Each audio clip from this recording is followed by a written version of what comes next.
Welcome to Grieving Voices. Today, my guest is Brianne Davis, and we are going to be talking about all things addiction.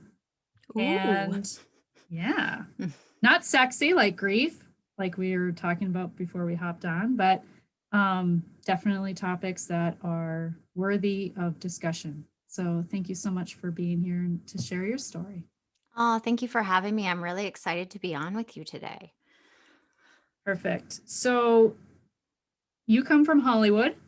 hmm And so let's start there. What brings you to Grieving Voices to share your story?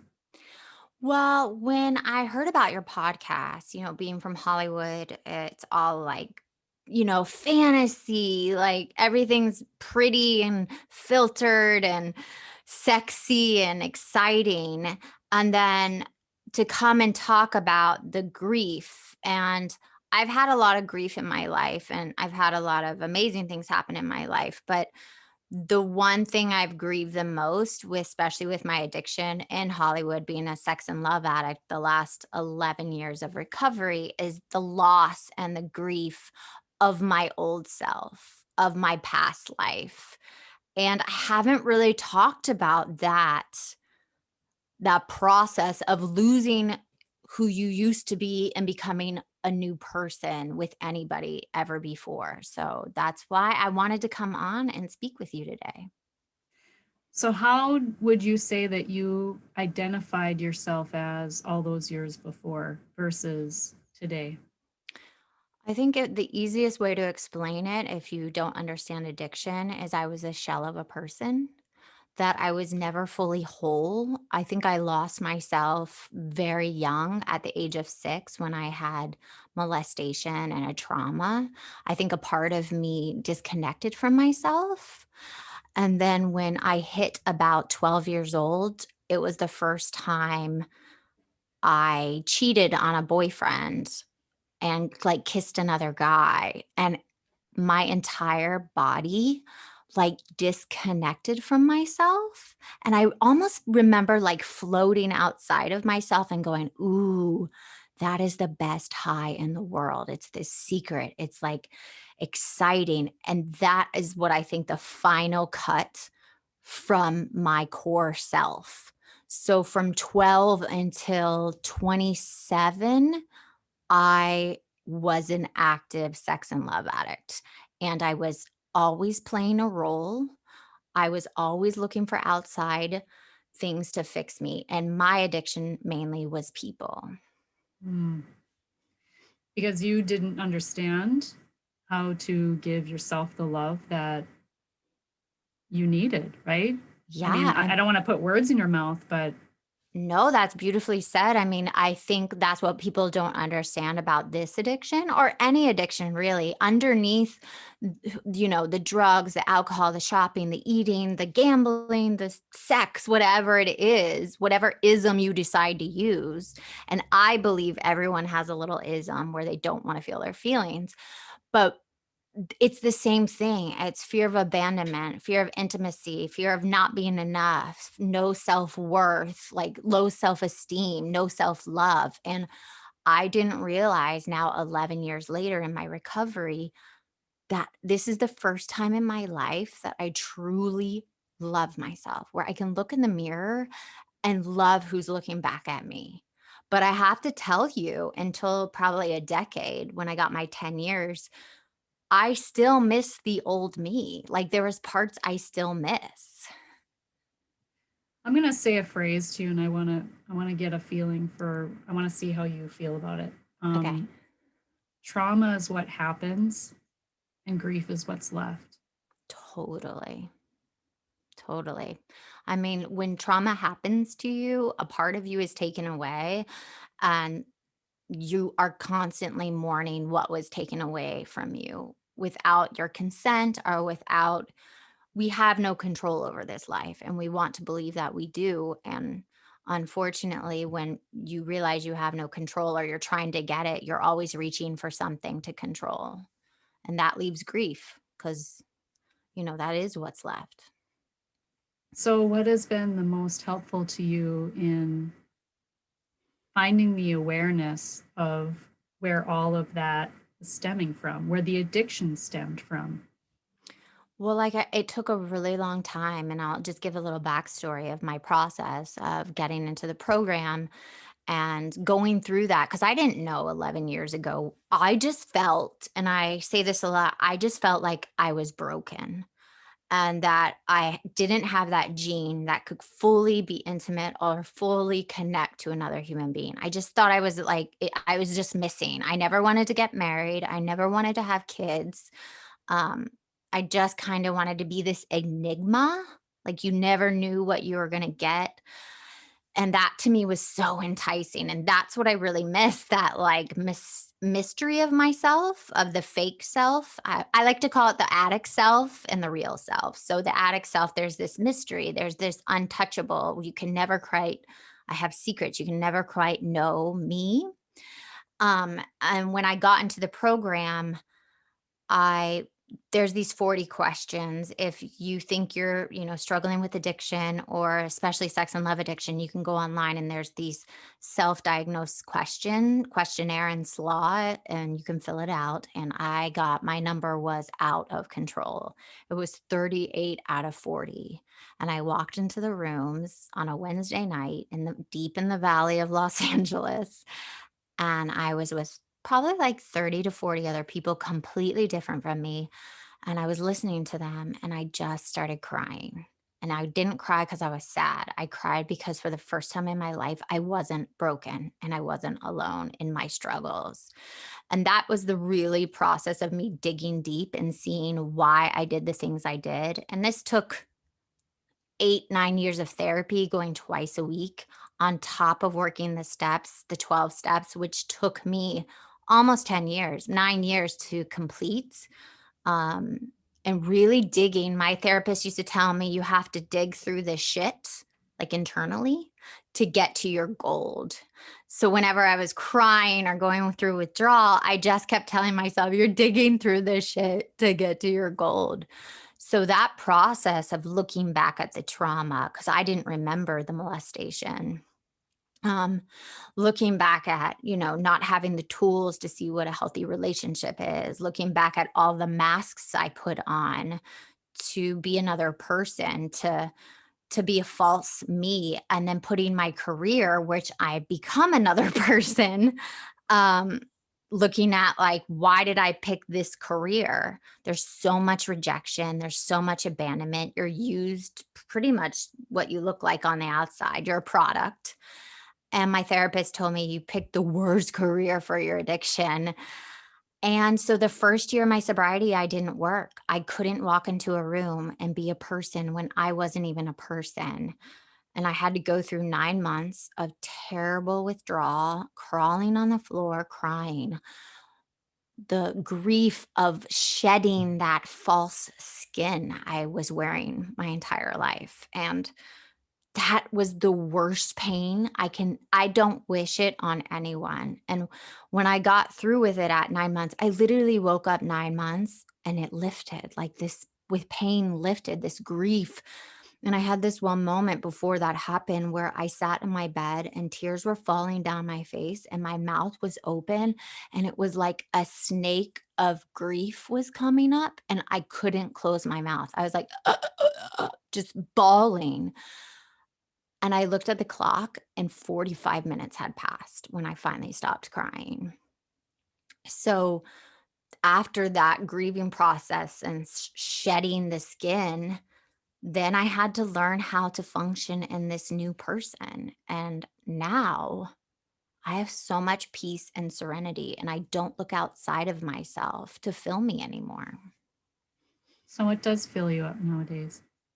Well, I mean, doing this, being on people's podcast, having my podcast, Secret Life, letting other people tell their secrets. Every time I do an interview, the connection between me and another person and being transparent and vulnerable and authentic and not having any secrets has given me so much joy that I was such if you knew me before, I was such a selfish, egotistical, seeking. It was all about me and what you could do for me. And now being of service and about other people, especially when they come on my show, that that just literally I just it's the best feeling in the whole world. And then my son, of course. I'm married. I'm married to the same man I was with before the program. We just celebrated 16 years together, but he doesn't fill me. Here's what the amazing thing is. He doesn't fill me. He doesn't give me my self-worth. He compliments me. We're partners. He brings out the best in me. He raises me up. And I say this a lot, and some people get angry, and I've gotten some messages, especially from husbands, but I say, if my husband left me today, I would be okay. I'd be sad, devastated. I would, you know, losing someone you love is devastating, but he doesn't complete me. There is so much in that that I resonate with and relate to. Um, Good. I was molested too as a child in my life, kind of, I went sought relationships Mhm.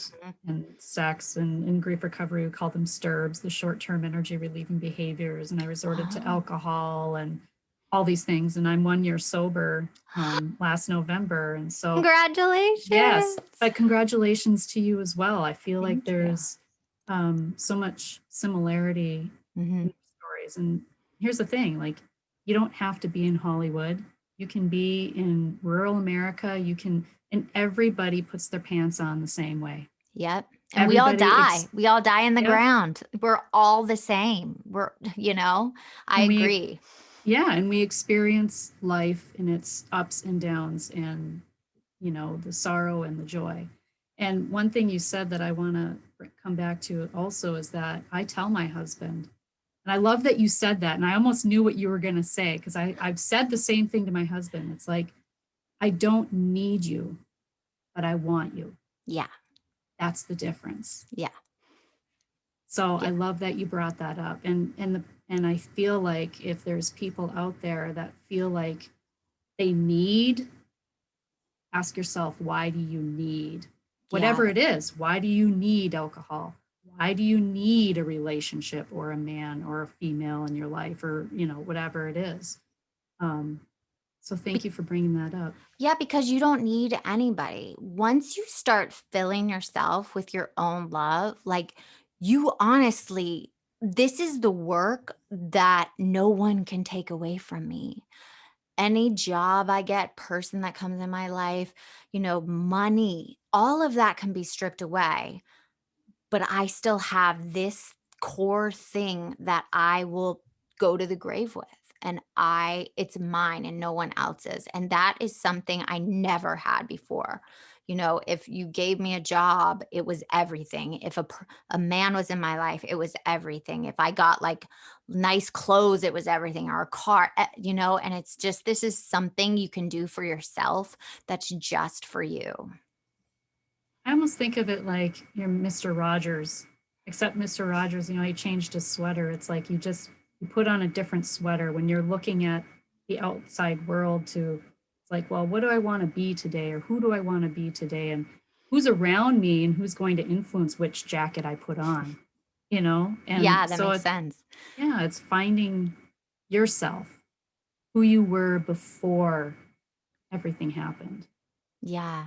And that's the That thing with addiction too. Would you agree that it's when people are struggling with addiction, it's no one really asks, well, what happened to you? mhm.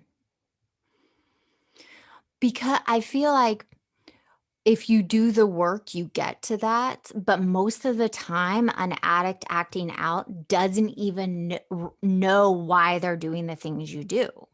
So the first thing is you have to strip it away. Like for me, and this is just if you're listening out there, this is just my experience. You can take it, leave it, throw it out, take it with a grain of salt. But for me, like, I had to strip everything away. I got rid of all my guy friends. I wouldn't talk, text, or email any men whatsoever.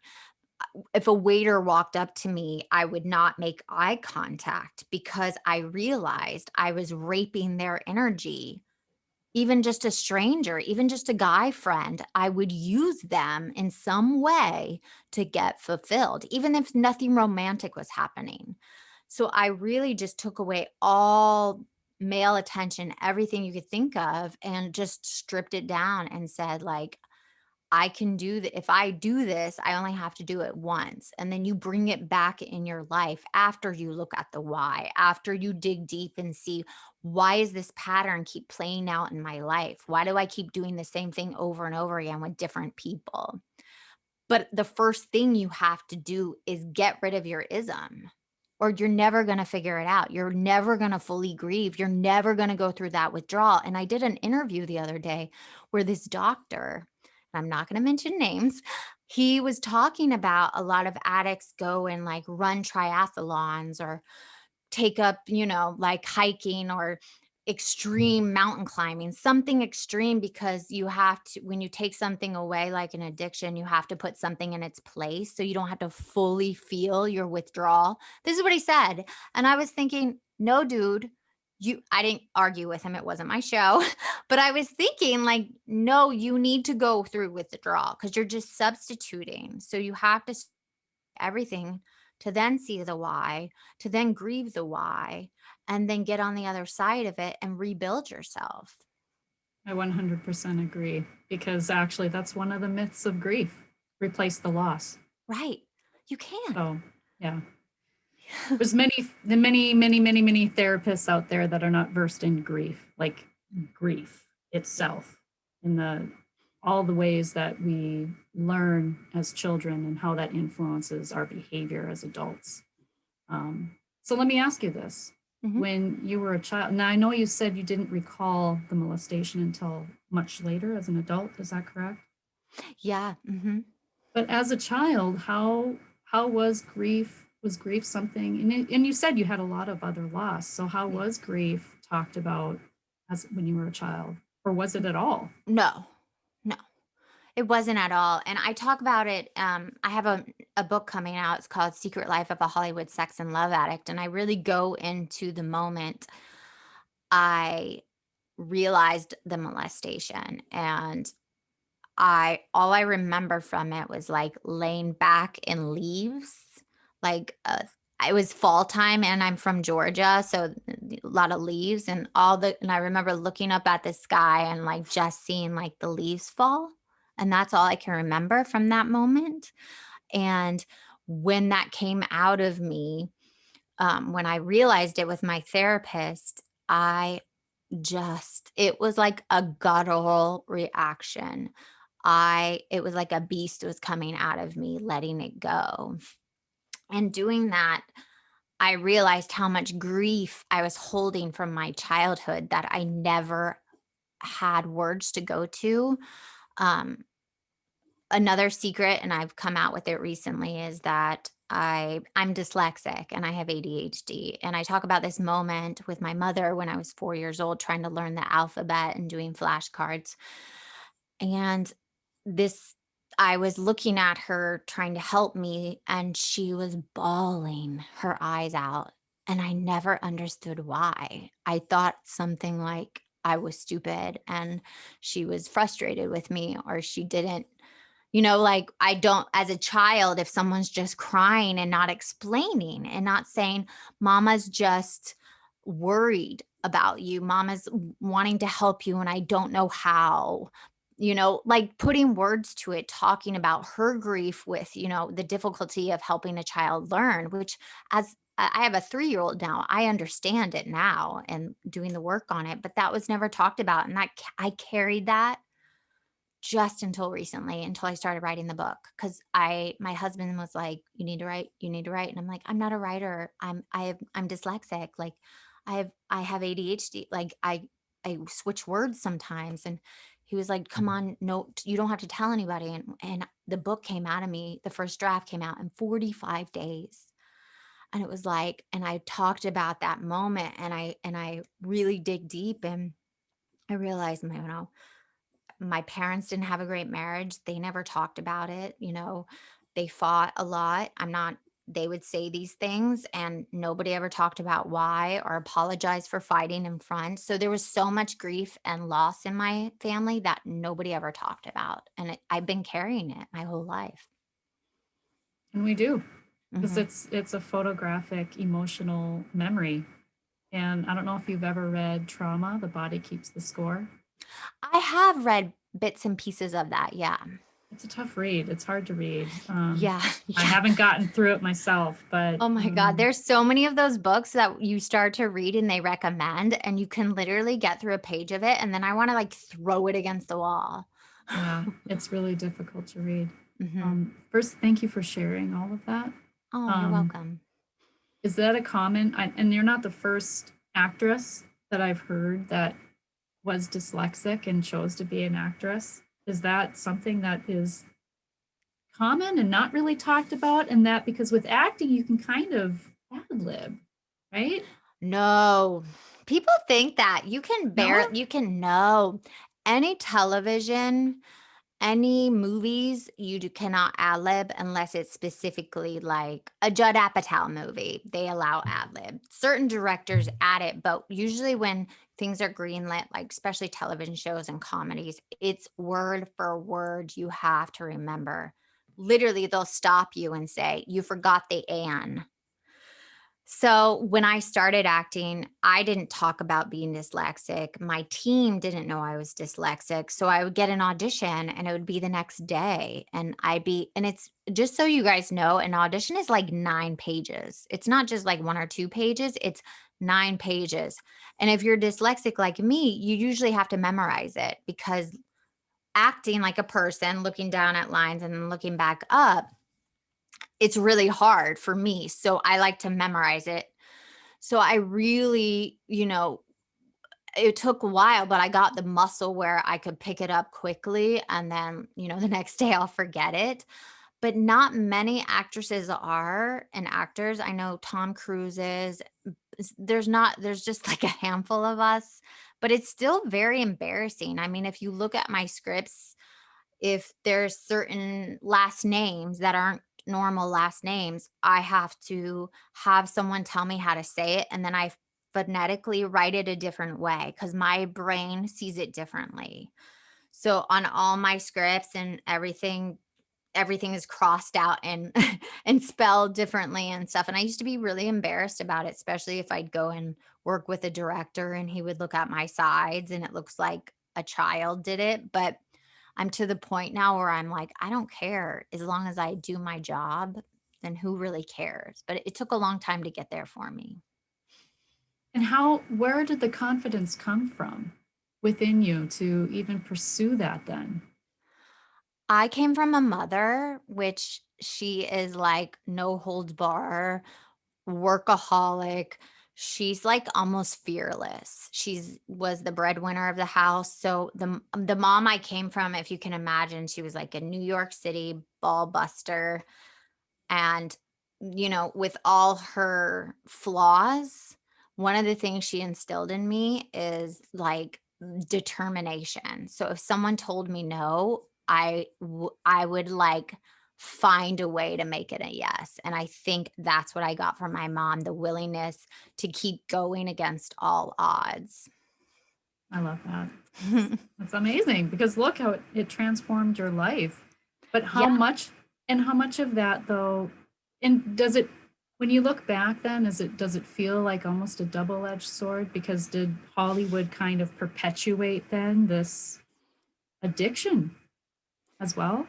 Yeah, that's a question I love. I mean, I came to Hollywood with the addiction already. I'm not going to say it, but I will say I think at a very young age, I watched a bunch of movies and things. I was too young. My parents liked to watch Shakespeare movies, things that were way out of my I shouldn't have watched. Like my first movie I remember seeing was Romeo and Juliet, and I saw Michael White's butt. It's the 1976 or 67. There's my dyslexia. I can't remember what year it was filmed, but I saw Michael White's butt at like 6 years old. And I remember thinking, oh my God, that's a nice ass. Like that was my thought. And then the next moment I remember is thinking, oh, that's what true love looks like. You meet in 2 days and both of you are willing to die for each other. Like somebody's got to drink poison, somebody's got to stab themselves for it to mean true love. So I connected true love with death or someone's willing to die and a nice ass.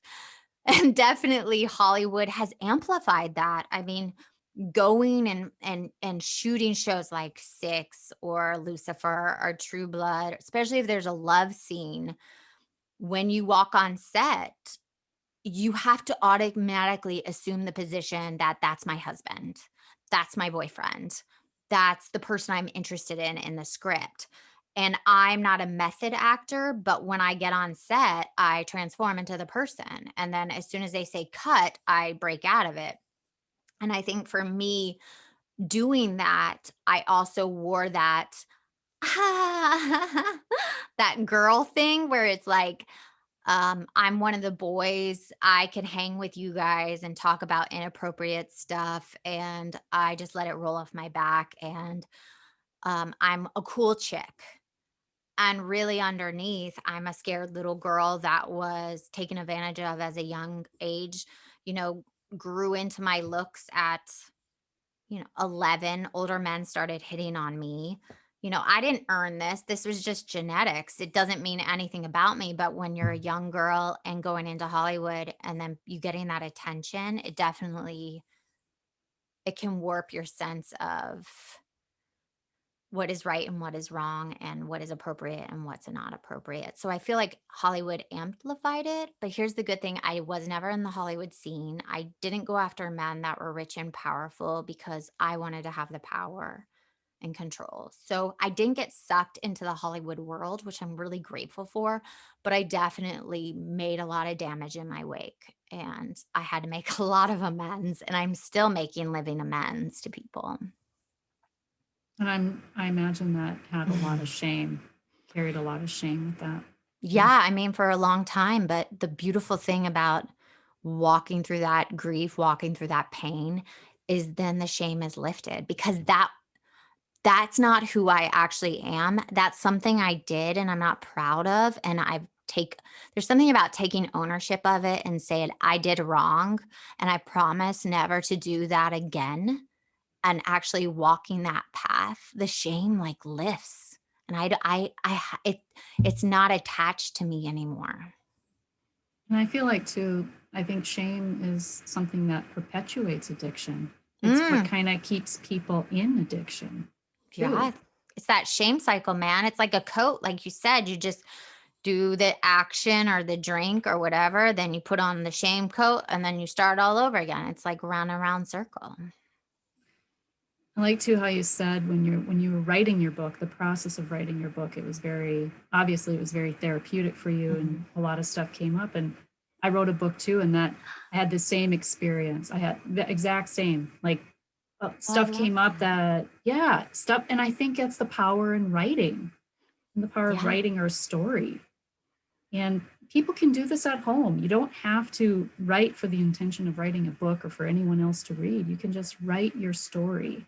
Yeah. I mean, journaling is the best thing ever. And I did that. I had notebooks and notebooks and notebooks full of those journals. And then I just throw them away because I didn't want to look at them ever again. But yeah, for writing, I didn't even know I was writing a book. I took this writing course for a book and I was doing it as a memoir. And it just transformed in this other thing and became, a fiction, a Roma Clef fiction.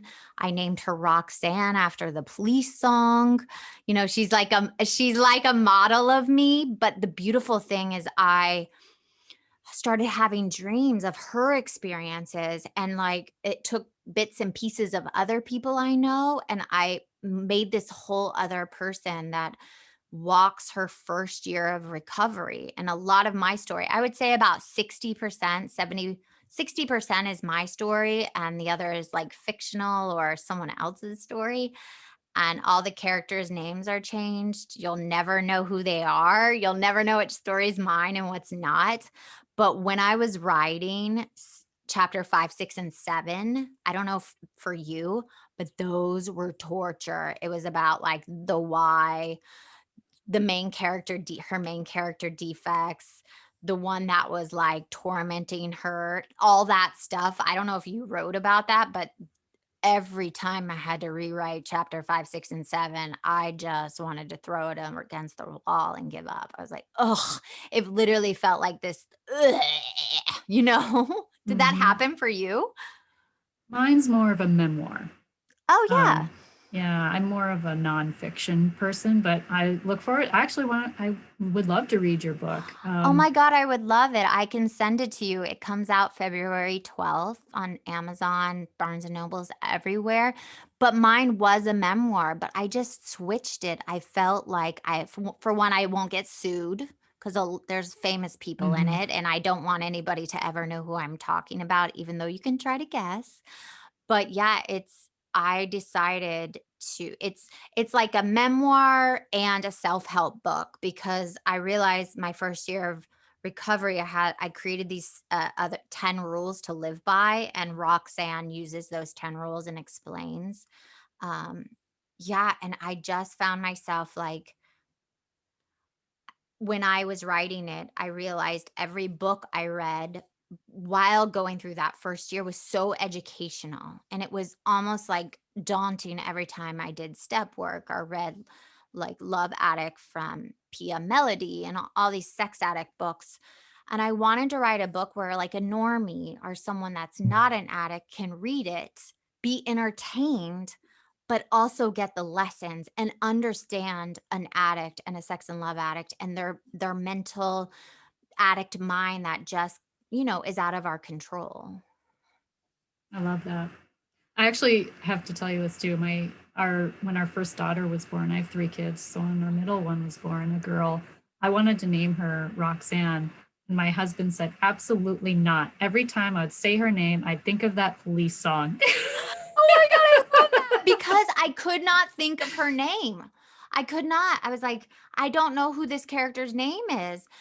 And the song came on, and I was like, "Oh, higher power, thank you for giving me her name." And I tried to get the rights to, like, write the song lyrics to describe it, and of course, it's too expensive, so I just wrote in the book, I was like, "Sorry, it's too expensive for the lyrics, but it's about, being slutty and wearing that dress and prostituting yourself," or something like that, I write. So, yeah, I love that your husband's like, "No."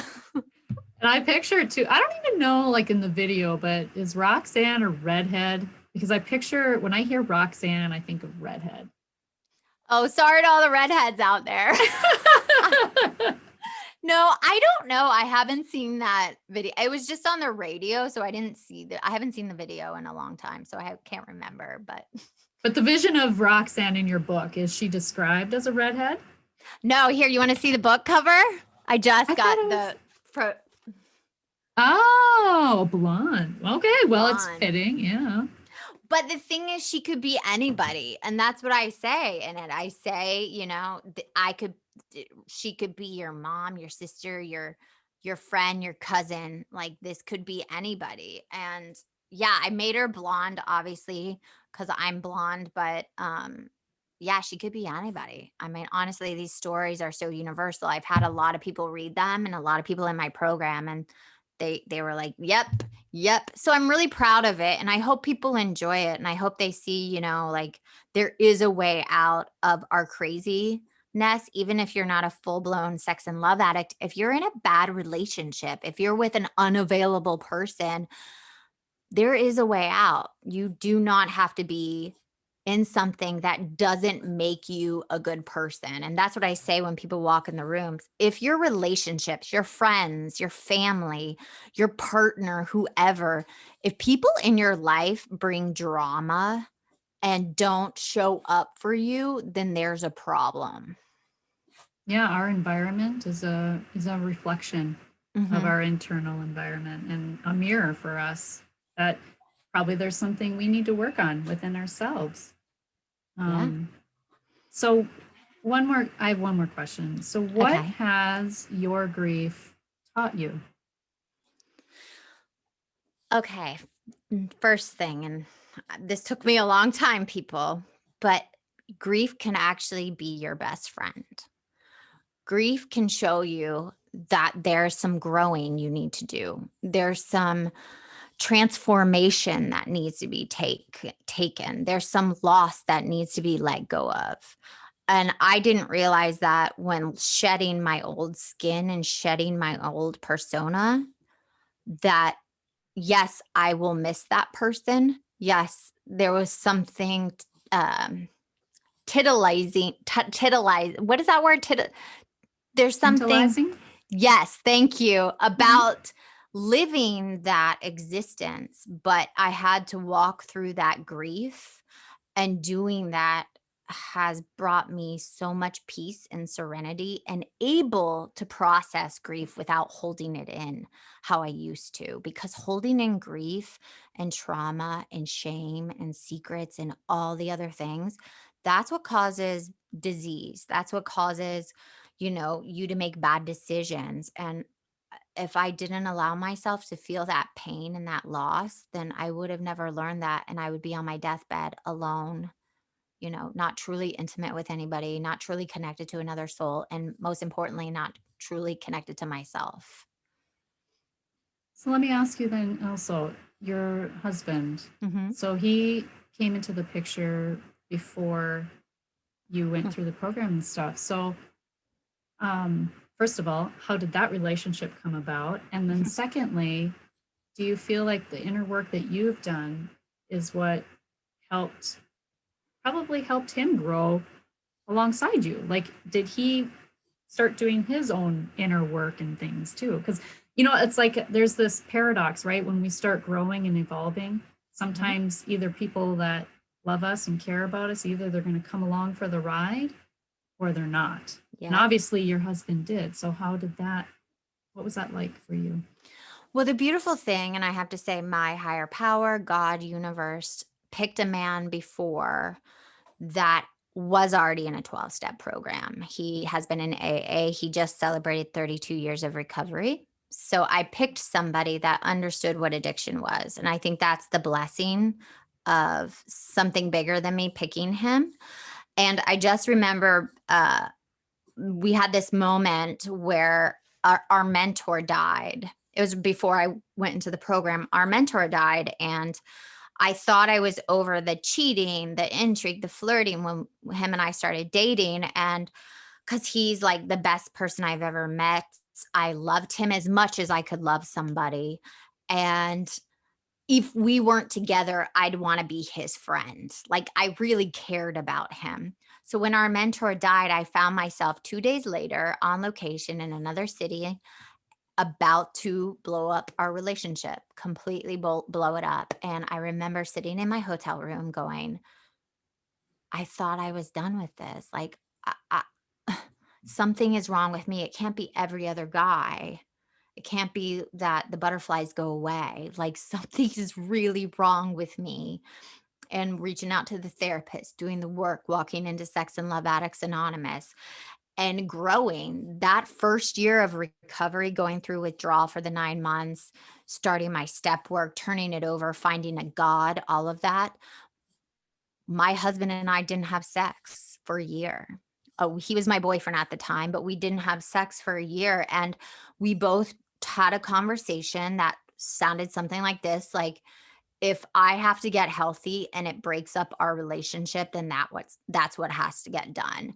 If we don't work out, that's what has to get done. And we were both willing to let go of each other for me to get healthy. And in the process of finding myself, grieving, and him not being able, because we lived together, him not being able to like comfort me if I'm crying. We had a rule: if I was crying, he could not come and talk to me or comfort me. I had to go through it myself.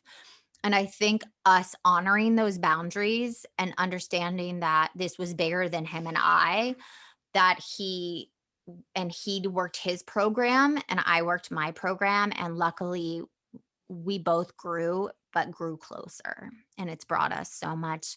We celebrated our 16 years together. We got married on our 10-year anniversary, and it's just been, I'm just so grateful to have him as a partner. That's beautiful. I love Thank that. you. Thank you. Yeah. Congratulations for all Thank you. the, yeah, you grow through what grow through, what's that quote? I don't remember what it is. Something about how we grow through what, I cannot think of it. Oh my gosh. I'm gonna have to edit that out. It's okay. We can edit. Yeah. No, I just it's a beautiful story of self-sacrifice Mhm. and for the higher good of both people. And I think that when you are confident and secure within yourself, you are willing to set your ego aside, right? Yeah, So, definitely. yeah, is there anything else that you would like to share? Yeah, I just want to say to anybody that's listening, if you identified with anything I say and you need help, please reach out to me. You can DM me on Instagram. I try to answer everybody's DMs. It's at the Brianne Davis. I can point you in the right direction. I can help you find meetings that you do not have to do this alone. If you're struggling with another addiction or grieving a loss or suicide attempt, on my podcast, Secret Life, we talk about that a lot. There is help out there. And the first thing I always like to say is talk to somebody, talk to somebody you trust, just say, I feel this way. I'm going through this pain because you are not alone. There is so many people around the world feeling the exact same way. And I think that if we all band together and talk about it, then it takes the stigma away and we start healing and helping ourselves get through that pain, that trauma, that grief, that shame, that secrets, whatever. So yeah, I just, get help and talk to a therapist, get to a program. There is so much help out there. And be open to it. Be open to Mhm. receiving. I think that's so hard too, is when you feel like um, when you have self-worth issues, it's really difficult to receive and ask. And especially if Yeah. you've been burned before, like you ask for help and then it's not the help that was probably the right thing at the time. I think when the student is ready, the teacher appears. I think Totally. that's a quote. And in grief recovery too, it's we as a society we grow up learning to grieve alone because Mhm. society doesn't know how to talk about grief and be a heart with ears for people. So Yeah, that's why we it's grieve probably too alone. painful sometimes. I mean, even for me, when you don't know how to help someone that's grieving, you then pull back instead of opening up and leaning into, like, I'm here. I don't know how to help you, but I'm here if you need to talk, if you need to be quiet, if you just need to cry. And I think just showing up that way can help so many others. Absolutely. I think we'll end on that. Great. Thank you so much for being here. I will put all of the things you mentioned in the show notes if you want to Thank reach you. out to Brianne and look for her book and all of that. And remember, when you unleash your heart, you unleash your life. Much love.